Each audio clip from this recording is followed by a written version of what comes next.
Students ಮೇಲೆ ಲಾಠಿ charge, scam ಕಾರಕನೇ Rahu.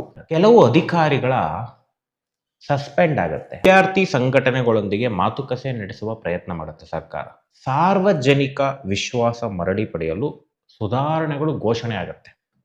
ಅಂದ್ರೆ ಭರವಸೆ ಕೊಡ್ಬೇಕಲ್ಲ ಇವಾಗ, ಇಲ್ಲಾಂದ್ರೆ ಈ ಸ್ಟ್ರೈಕ್ಸು ಅದು ಇದು ಸರ್ಕಾರದ ಬಗ್ಗೆ ಕೆಟ್ಟ ಮಾತುಗಳು ನಿಲ್ಲಲ್ವಲ್ಲ. ಒಂದೇನೋ ಒಂದು ಗ್ರಹಗತಿಗಳು ಹೇಳ್ತಾ ಇದೆ 4ನೇ ಮನೇಲಿ ಗುರು ಇರೋದ್ರಿಂದ ಜಸ್ಟಿಸು ಸಿಕ್ಕೇ ಸಿಗುತ್ತೆ, ಬದಲಾವಣೆಗಳನ್ನ ತಗೋಬರ್ತಾರೆ.